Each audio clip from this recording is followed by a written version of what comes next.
Hello everyone. जैसा कि आप सबको पता है, हम हमारे प्लेटफॉर्म पर क्वेश्चन एक एंड कंसेप्ट अनेक सीरीज़ को रन कर रहे हैं कुछ दिनों से। यहाँ पे सबसे पहले हमने बात की थी जेनेटिक्स एमसीक्यू सीरीज़ के अंदर। वहाँ पे हमने कई सारे क्वेश्चंस देखे थे, कई सारे कंसेप्ट को एनालाइज किया था।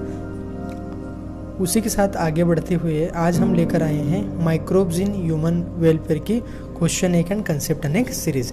ये माइक्रोब्स वाला जो चैप्टर है ना, यूजुअली इसे बच्चे इग्नोर करते हैं और एजुकेटर भी इसे सही ढंग से पढ़ाते नहीं हैं, तो इससे क्वेश्चन आसानी से बनते नहीं हैं बच्चों के। हालांकि क्वेश्चन जो होता है वो पूरी तरह से डेटाबेस क्वेश्चन है। आपको डेटा आता होगा आप क्लियर कर पाएंगे, नहीं आता होगा आप गलत करके आएंगे। लेकिन अगर आपने इससे पढ़ रखा है, थोड़े बहुत भी जो कंसेप्ट हैं उसे एनालाइज कर लिया है, तो आपका क्वेश्चन यहाँ पर गलत होने का कोई स्कोप नहीं बनता। 101% ही आपको मार्क देने वाला चैप्टर है। तो आइए हम एक एक क्वेश्चन यहाँ पे डिस्कस करते हैं। साथ ही जहाँ पर कोई कंसेप्ट आएगी तो मैं उसको ज़रूर बताता चलूँगा। The first question comes here is conversion of milk to curd improves its nutritional value by increasing the amount of। जैसा कि आप सबको पता है, मिल्क को कर्ड में कन्वर्ट करने के लिए हम लैक्टिक एसिड बैक्टीरिया यानी कि लैक्टोबैसिलस का इस्तेमाल करते हैं। ऐसे बैक्टीरिया जो लैक्टिक एसिड प्रोड्यूस करते हैं उनको हम कहते हैं लैक्टिक एसिड बैक्टीरिया, सिंपल में कहा जाता है लैब। और ज़्यादातर बैक्टीरिया इसके अंदर रॉड शेप लगे होते हैं, इसके लिए हम इसे कहते हैं लैक्टोबैसिलस।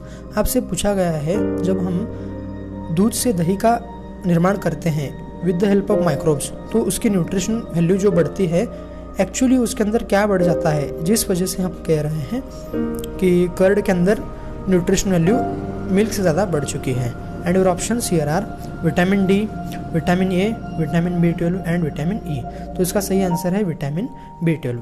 विटामिन B12 को दूसरा नाम है साइनोकोबालामिन और ये कोऑर्डिनेशन कॉम्प्लेक्स के अंदर आता है। आप कहोगे कोऑर्डिनेशन कॉम्प्लेक्स के अंदर कैसे, तो सुनिए, साइनोकोबालामिन, कोबाला जो मीट रिप्रेजेंट करता है वो कोबाल्ट को रिप्रेजेंट करता है, साइनो साइनाइड और अमीन अमीन ग्रुप होता है। यानी कि यहाँ पे एक सेंट्रल मेटल एटम होता है और उसके अराउंड कोऑर्डिनेशन बॉन्ड बनाने वाले कई सारे लिगैंड होते हैं। और आपने पढ़ा है कि central metal atom plus ligand किस कॉम्प्लेक्स का फॉर्मेशन करते हैं, तो वो होता है कोऑर्डिनेशन कॉम्प्लेक्स। लिगैंड वो होता है जो लोन पेयर डोनेट करता है। इसलिए यहाँ पर vitamin B12 is also an example of coordination compound. NEET 2018 का ये क्वेश्चन है। नेक्स्ट क्वेश्चन की तरफ बढ़ते हैं। Second question, during the formation of bread it becomes porous due to release of CO2 by the action of.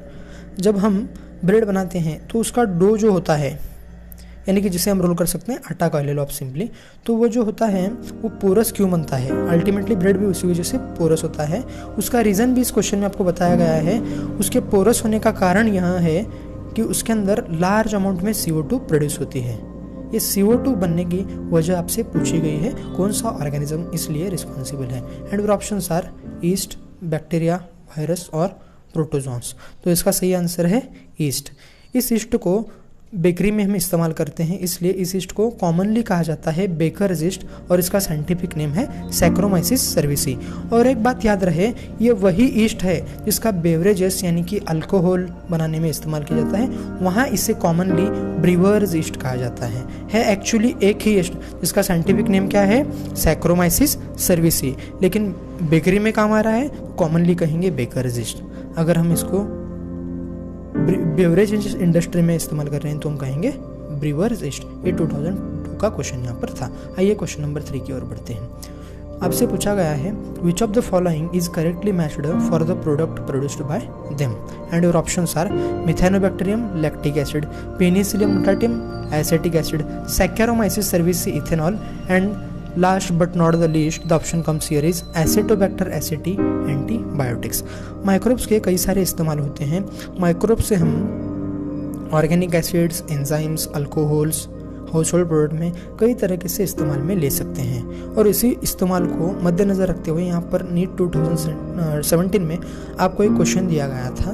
उसमें पूछा गया है कि कौन सा बैक्टीरिया किस काम के लिए हमें यूजफुल है, करेक्ट मैच आपको बताना है। इसका आंसर सही जाएगा यहाँ पर सी।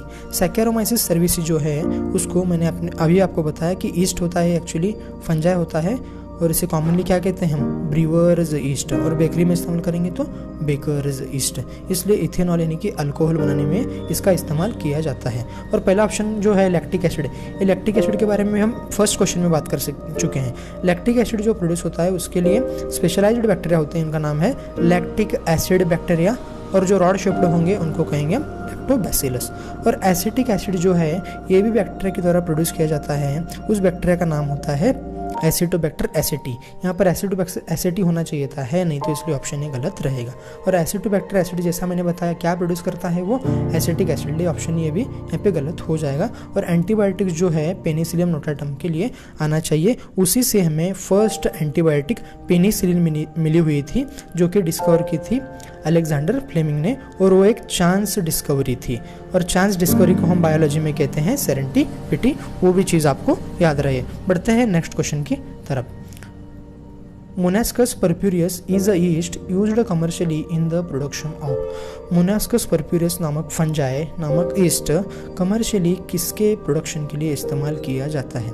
And your options are ethanol, streptokinase for removing clots from the blood vessels, citric acid, and last but not the least option is blood cholesterol lowering statins. तो इसका सही आंसर जाएगा यहाँ पर D, blood cholesterol lowering statins. ये जो है Monascus परप्यूरियंस ये प्रोड्यूस करता है स्टैटिन्स को।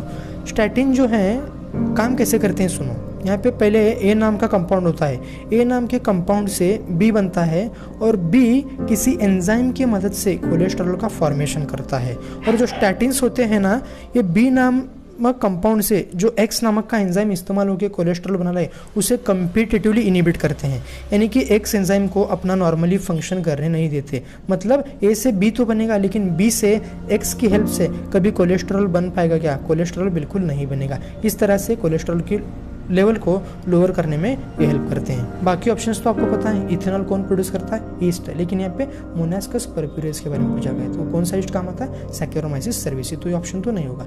स्ट्रिप्टोकाइनेज, स्ट्रिप्टोकाइनेज जो है स्ट्रिप्टोकोकस से मिलता है, वो एक्चुअली एक बैक्टीरिया होता है, और बैक्टीरिया से मिलने के बाद भी हम डायरेक्टली उसका इस्तेमाल नहीं करते हैं, उसे जेनेटिकली मॉडिफाइड कर जेनेटिक इंजीनियर करके स्ट्रिप्टोकाइनेज का इस्तेमाल करते हैं।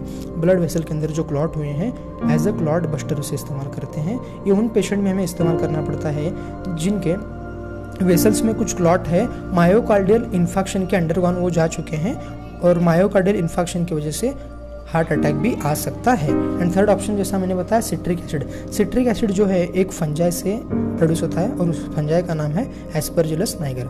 ये एनसीईआरटी में जो आपको 4 एग्जाम्पल दे रखे हैं ऑर्गेनिक एसिड्स में, उनमें से सिर्फ और सिर्फ एक एग्जाम्पल एस्परजिलस नाइगर फंजाई को रिप्रेजेंट करता है, बाकी तीनों की तीनों एग्जाम्पल बैक्टीरिया को रिप्रेजेंट करते हैं। एसिडोबैक्टर एसिटी, एसिटिक एसिड, और दूसरा दिया गया है lactic acid bacteria, lactic acid, clostridium butyricum, butyric acid. सिर्फ और सिर्फ एक एग्जाम्पल आपको फंजाई का दिया हुआ है, इस तरह से आप उसको याद भी रख सकते हो। लास्ट बट यहाँ पे क्वेश्चन आ रहा है, a good producer of citric acid is. Citric acid का सबसे अच्छा प्रोड्यूसर कौन है?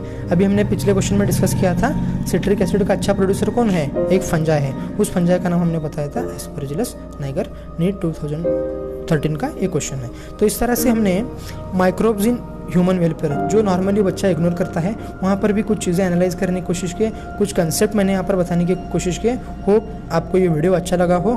लाइक, शेयर एंड सब्सक्राइब जरूर कर देना, और अच्छा ना लगे तो डिसलाइक भी करना मत भूलना। मिलते हैं नए वीडियो नए कंसेप्ट के साथ। आज के लिए इतना ही। Wish you all the best and thank you so much.